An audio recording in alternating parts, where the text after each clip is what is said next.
Hello friends, स्वागत है आप सभी का सी विविकल आर्ट्स क्लास में। यूपी बोर्ड परीक्षा 2024-25 की अगर आपको बेहतरीन तैयारी करनी है तो आप इस चैनल के साथ जुड़ सकते हैं। आर्ट सब्जेक्ट की बेहतरीन तैयारी करवा देंगे।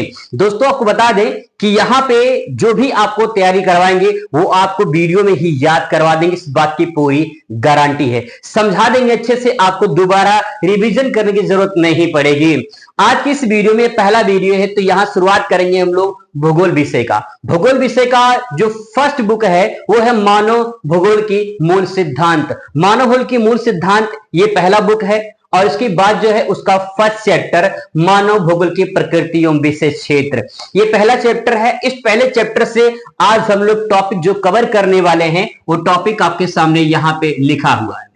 एक एक करके मैं अच्छे से समझा दूंगा। सबसे पहले हम लोग बात करेंगे यहाँ पे कि मानव भूगोल क्या है, क्योंकि हम लोग पढ़ रहे हैं मानव भूगोल के मूल सिद्धांत में हम लोग पहला अध्याय पढ़ रहे हैं मानव भूगोल की प्रकृति में विशेष क्षेत्र। तो सबसे पहले यह जानना जरूरी है कि आखिर मानव भूगोल क्या है, पहला सवाल। दूसरा सवाल दोस्तों यहाँ पे सबसे मोस्ट इंपॉर्टेंट है, जो सबसे ज्यादा पूछा जाता है, वो मानव भूगोल को परिभाषित कीजिए। यह सवाल कई बार पूछा गया है, 2020 में, 2022 में, 2024 में, 23 में भी यह सवाल पूछा कि मानव भूगोल को परिभाषित कीजिए। तो क्वेश्चन बार बार रिपीट करता है, मोस्ट इंपॉर्टेंट क्वेश्चन है, इसको नोट कर लेंगे। इसके बाद दोस्तों हम लोग पढ़ेंगे मानव भूगोल की प्रकृति। इसके बाद जो है यहां पढ़ेंगे संभववाद, और फिर पढ़ेंगे निश्चयवाद। संभववाद क्या होता है, निश्चयवाद क्या होता है, और इसके बाद में पढ़ेंगे कि नव निश्चयवाद क्या होता है। नव निश्चयवाद में ग्रिफिथ ने संकल्पना दी है रुको और जाओ की, ये हम विस्तार में पढ़ने वाले हैं। इसके बाद दोस्तों आपसे सवाल पूछा जाता है मानव भूगोल की विशेष क्षेत्र। विशेष क्षेत्र या फिर शाखा या फिर उपशाखा के बारे में पूछ सकता है। बात एक ही है, लेकिन यहाँ पे विशेष क्षेत्र या फिर जो है उप क्षेत्र या शाखा उपशाखा पूछ सकता है। तो दोस्तों ये सारे टॉपिक कवर करने वाले हैं, आपको अच्छे से समझा देंगे। सबसे पहले हम ये टॉपिक कवर करने से पहले ये जान लेते हैं कि आखिर भूगोल है क्या। भूगोल के बारे में समझते हैं। तो यहाँ पे देखिए भूगोल आपके सामने मैंने लिखा है भूगोल ने ज्योग्राफी। ज्योग्राफी जो शब्द है ये ग्रीक भाषा का शब्द है। जो ज्योग्राफी शब्द है ये ग्रीक भाषा के दो शब्दों से मिलकर बना है, जियो प्लस ग्राफोज। 11th के एनसीईआरटी में साफ साफ लिखा हुआ है ज्योग्राफी को दो भागों में बांटा गया है, यानी जियो प्लस ग्राफोज, यानी ग्रीक भाषा का शब्द है, और इस ग्रीक भाषा शब्द में जियो प्लस ग्राफोज से लिया गया है। जियो का अर्थ होता है अर्थ, यानी अर्थ मतलब पृथ्वी, और ग्राफोस का मतलब होता है डिस्क्रिप्शन, यानी वर्णन करना। किसका वर्णन करना, पृथ्वी का वर्णन करना। तो भूगोल क्या है, भूगोल है पृथ्वी का वर्णन करना। क्या कहलाता है, भूगोल कहलाता है। ये तो बात होगी बेसिक जानकारी। इनके जनक है एरेटोस्थेनीज, ठीक है, आपको पता होगा, इनके बारे में पढ़े होंगे। ये तो बात होगी बेसिक जानकारी की भूगोल क्या है, और जो है भूगोल के जनक कौन है, ये तो बात होगी।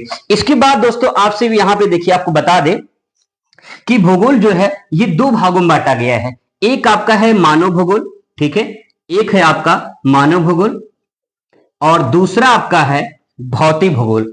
दूसरा आपका है भौतिक भूगोल, दूसरा है यहां पे भौतिक भूगोल। अब ध्यान रखने वाली बात यह है यहां पे कि भौतिक भूगोल आप 11th में पढ़ चुके हैं, ठीक है। भौतिक भूगोल जो है ये आप 11th में पढ़ चुके हैं, और जो मानव भूगोल है ये आप 12 में पढ़ने वाले हैं। तो यही आपका जो मानव भूगोल के मूल सिद्धांत है, चैप्टर बुक का नाम है, यही हमको पढ़ना है, और चैप्टर यहाँ पे है मानव भूगोल के प्रकृति एवं विशेष क्षेत्र। अब दोस्तों एक एक टॉपिक करके कवर करते हैं। पहले सवाल करते हैं कि मानव भूगोल क्या है। आइए समझते हैं मानव भूगोल क्या है। तो दोस्तों बात करते हैं मानव भूगोल की परिभाषा के बारे में। मानव भूगोल के परिभाषा से संबंधित कई सारे सवाल अलग अलग तरीके से पूछे गए हैं बोर्ड एग्जाम में, जैसे कि मानव भूगोल को परिभाषित कीजिए, मानव भूगोल से आप क्या समझते हैं, मानव भूगोल से क्या आशय है, या मानव भूगोल से क्या तात्पर्य है। बार बार दोस्तों क्वेश्चन रिपीट हुआ है। मैं बहुत आसान शब्दों में इसका आंसर लिखा हूं, और आपको आसान शब्दों में समझा भी दूंगा। चलिए शुरुआत करते हैं और देखते हैं कि मानव भूगोल को कैसे आप जो है परिभाषित कर सकते हैं। सबसे पहले ये समझते हैं कि मानव भूगोल आखिर है क्या, फिर इसके बाद जो है बात करेंगे इनके द्वारा जो भूगोलवेत्ता हैं जो परिभाषित किए हैं उनकी परिभाषा क्या है। यहाँ पे देखिए लिखा है मानव और प्राकृतिक वातावरण। एक तरफ मानव है, दूसरी तरफ प्राकृतिक वातावरण है। इनके संबंध के अध्ययन को ही मानव भूगोल कहा जाता है। एक तरफ मानव है, एक तरफ प्राकृतिक वातावरण है, इन दोनों को जो संबंध है इसी के अध्ययन को मानव भूगोल कहा जाता है। मैं आपको एक एग्जांपल से समझाता हूं। जैसे एग्जांपल देखिए, मान लीजिए एक पेड़ है, ठीक है, एक पेड़ है, इस पेड़ से लकड़ी मिलता है मानव को, ये मानव है, ये पेड़ है, ठीक है। ये पेड़ प्राकृतिक है, मानव यहाँ पे है, और ये जो है मानव लकड़ी इससे प्राप्त करता है, पेड़ से छांव प्राप्त करता है, फल प्राप्त करता है, ऑक्सीजन प्राप्त करता है, विभिन्न प्रकार की औषधियां भी मिलती हैं। तो अगर ये मानव इस पेड़ से जो ये प्राप्त कर रहा है, इसकी आवश्यकताओं की पूर्ति हो रही है, अगर ये मानव इस पेड़ को काट दे तो क्या ये सारी चीजें इसको मिल पाएंगी? नहीं मिल पाएंगी। यानी अभी जब पेड़ था तो पेड़ का असर मानव पे पड़ रहा था, जब मानव ने पेड़ को काट दिया तो मानव का असर पेड़ पर पड़ा। इसका मतलब यह है कि दोनों का संबंध एक दूसरे से है। इन दोनों के संबंध को अध्ययन करना ही मानव भूगोल कहलाता है। तो दोस्तों यहां पे जो परिभाषा लिखा है वही परिभाषा यहां पे लिखा है कि एक तरफ मानव है, दूसरी तरफ प्राकृतिक वातावरण के संबंध जो है उन्हें को अध्ययन करना है, और उनका अध्ययन करना ही मानव भूगोल कहलाता है। अब यहाँ पे एक बात क्लियर हो चुका होगा कि मानव भूगोल किसे कहते हैं। अब बात करते हैं इसके मानव भूगोल के जनक कौन है। एक नंबर में अगर बहुविकल्पीय में सवाल पूछ ले कि मानव भूगोल के जनक कौन है, ह्यूमन ज्योग्राफी के फादर कौन है, तो जवाब होगा फ्रेडरिक रेटजल, ठीक है, रेटजल। रेट देखिए अलग अलग पढ़िए इसको तो आपको आसानी से याद भी हो जाएगा। यहाँ पे सिर्फ रेटजल ध्यान रखेंगे तब भी आपका काम हो जाएगा। रेट मतलब क्या होता है? चूहा होता है। जल यानी जल जो बाल में लगाते हैं, आप महसूस करें कि चूहा जो है वो अपने बाल में जल लगाया है तो रेट जल हो जाएगा, रेट जल हो जाएगा, ठीक है। रेट जल ने मतलब ये परिभाषा दिया है मानव भूगोल के बारे में। इनका जनक भी, मानव भूगोल के जनक भी फ्रेडरिक रेटजल है, ठीक है। अब क्या परिभाषा दिया है, इनके परिभाषा को समझते हैं। परिभाषा देखिए क्या लिखा है इन्होंने, कि कहा इन्होंने कि मानव भूगोल मानव समाजों और धरातल के बीच संबंधों का संश्लेषित अध्ययन है। संश्लेषित शब्द पे दोस्तों यहाँ पे जोर दिया गया है। देखिए यहां पे क्या है कि एक तरफ मानव भूगोल है, तीन चीज आपको ध्यान में रखना है। एक तो क्या है? मानव समाज, दूसरा किसके बीच में? धरातल के बीच में। कैसा अध्ययन है? संश्लेषित अध्ययन। यही तीन बातें आपको ध्यान में रखना है। देखिए मानव समाज, मानव कहां रहता है? जंगल में रहता है।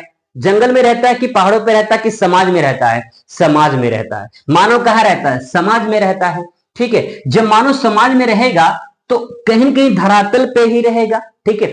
धरातल पे जो कुछ भी संसाधन है, जो कुछ भी इन्वायरमेंट है, उसका उपयोग करेगा। जब उसको उपयोग करेगा तो संसाधन का असर मानव पर, मानव का असर संसाधन पे पड़ेगा कि नहीं पड़ेगा? बिल्कुल पड़ेगा। तो इन संबंधों के अध्ययन को, संश्लेषित अध्ययन को मानव भूगोल कहा जाता है। संश्लेषित का मतलब जुड़ा होना, मिला होना। जैसे मैं आपको एग्जांपल से समझाता हूं। एग्जांपल में आप देखिए, जैसे मान लेते हैं यहां पे जो है एक ताला है, एक चाबी है, ठीक है। अब देखिए संश्लेषित का मतलब जुड़ा होना, मिला होना। एक ताला है, एक चाबी है। अब देखिए कोई रट्टा मार रहे हैं, कोई थ्योरेटिकल बात नहीं है, सिर्फ अंडरस्टैंडिंग है। समय पे फोकस करेंगे आपको समझ में आ जाएगा। ये ताला है, ये चाबी है, क्या एक दोनों एक दूसरे से जुड़े हैं कि नहीं जुड़े हैं? बिल्कुल जुड़े हैं। इस चाबी से ही ये ताला बंद होगा, ठीक है, और इस चाबी से ताला खुलेगा। इसका मतलब ये है कि ये चाबी और एक ताला दोनों एक दूसरे से संश्लेषित हैं, जुड़े हुए हैं, मिले हुए हैं। ये इसके बिना अधूरा है और ये इसके बिना अधूरा हुआ है। तो दोस्तों इसका मतलब ये है कि यहाँ पे बस यही बात कहना चाह रहा है कि मानव समाज जो धरातल पे रहती है, धरातल पे जो कुछ भी ये संसाधन है उनको उपयोग करता है। जो उपयोग करता है तो धरातल इन्वायरमेंट का असर मानव पे और मानव का असर इन्वायरमेंट पे, पर्यावरण पे पड़ता है। और इन दोनों का संबंध का अध्ययन करना ही मानव भूगोल कहलाता है। संबंध कैसा है? संश्लेषित है, क्योंकि संश्लेषित का मतलब होता है जुड़ा होना, मिला होना, ठीक है। आई होप दोस्तों परिभाषा आपको समझ में आया होगा। अब देखिए इन्हीं की एक रेटजल की शिष्या थी जिनका नाम था एलन सी सैंपल। बहुत सिंपल शब्दों में आपको समझा रहा हूं मैं। सिंपल देखिए, एलन सी सैंपल, इन्हीं की शिष्या थी सैंपल। अब सिंपल भाषा में समझिए। देखिए सैंपल ने भी कुछ परिभाषा कहा है। क्या कहा है इन्होंने? मानव भूगोल अस्थिर पृथ्वी, क्रियाशील मानव के बीच परिवर्तनशील संबंधों का अध्ययन मानव भूगोल कहलाता है। ये सिंपल भाषा में सैंपल ने कहा है, ठीक है, एलन सी सैंपल ने कहा है। अब देखिए क्या कहा है? मानव भूगोल अस्थिर पृथ्वी। अब देखिए मैं आपको एक चीज समझाता हूं, बहुत कमाल की चीज मैं आपको बताता हूं। जैसे मान लीजिए मैं यहां पे एक सेंटेंस लिख रहा हूं, ठीक है, मैं यहां पे एक सेंटेंस लिख रहा हूं सफल, ठीक है, मैं यहाँ पे सेंटेंस लिख रहा हूं सफल। अगर सफल के आगे मैं छोटा आ लगा दूं, छोटा आ लगा दूं, तो ये क्या हो जाएगा, असफल हो जाएगा, मतलब वो सफल नहीं है, उत्तीर्ण नहीं है। जब किसी शब्द के आगे छोटा आ लग जाए, ध्यान रखेंगे, गौर फरमाएंगे यहाँ पे, जब किसी शब्द के आगे छोटा आ लग जाए तो वहां पे समझ जाए कि नकारात्मक शब्द छुपा हुआ है या नहीं छुपा हुआ है। अब देखिए यहाँ पे मानव भूगोल, अस्थिर पृथ्वी, क्या पृथ्वी स्थिर है? पृथ्वी घूम रही है, पृथ्वी स्थिर नहीं है, बिल्कुल पृथ्वी स्थिर नहीं है भैया। पृथ्वी अगर स्थिर होती तो कुछ और नजारा होता, दिन रात नहीं होते है ना। तो इसका मतलब है कि पृथ्वी स्थिर नहीं है, अस्थिर है, पृथ्वी स्थिर नहीं है। पहला पॉइंट यहाँ पे देखिए, तो ये यहाँ पे हो जाएगा, ये आपका ये पहला पॉइंट हो जाएगा, ठीक है। अब देखिए क्रियाशील मानव, मानव कैसा है, क्रियाशील, यानी क्रिया मतलब काम, काम कर रहा है भाई। मानव, मानव बैठा है जहां पे, नहीं बैठा नहीं है, काम कर रहा है। तो अस्थिर पृथ्वी और क्रियाशील मानव, मानव जब काम करेगा तो कुछ परिवर्तन होगा कि नहीं होगा, बिल्कुल होगा परिवर्तन, 100% परिवर्तन होगा। तो जो परिवर्तनशील संबंध होगा उसी के अध्ययन को मानव भूगोल कहा जाएगा। ये सिंपल ने कहा है, सिंपल भाषा में कहा है। अब देखिए यहाँ पे एक बार और देख लीजिए कि अस्थिर पृथ्वी, पृथ्वी कैसी है, अस्थिर है। अस्थिर पृथ्वी क्रियाशील मानव के बीच में परिवर्तन से संबंधों के अध्ययन को मानव भूगोल कहा जाता है। यही सिंपल ने कहा है, बहुत सिंपल भाषा में कहा है। और रट ने जल लगा के कहा है, रटजल ने कहा है कि मानव समाज और धरातल के बीच संबंधों का संश्लेषित अध्ययन मानव भूगोल कहलाता है। तो दोस्तों ये परिभाषा है, और ये परिभाषा जो है मानव भूगोल की है, और बहुत आसान शब्दों में आपको समझाया है। आई होप आपको समझ में आया होगा। अब बात करते हैं इसकी अगले टॉपिक की। अगले टॉपिक के लिए आपको अगली वीडियो का इंतजार करना पड़ेगा, क्योंकि आपको यहाँ पे जब बोर ना हो और ज्यादा लंबा वीडियो ना हो, ताकि आप पूरा वॉच कर लें। अगली वीडियो में मुलाकात होगी, उसके जो बचे टॉपिक है उनको कवर करेंगे। हाँ, कमेंट करके जरूर बताइए कि आपको वीडियो कैसा लगा है, ताकि मैं अगली वीडियो जल्द से जल्द ला सकूं। मिलते हैं इस वीडियो में। Thanks for watching.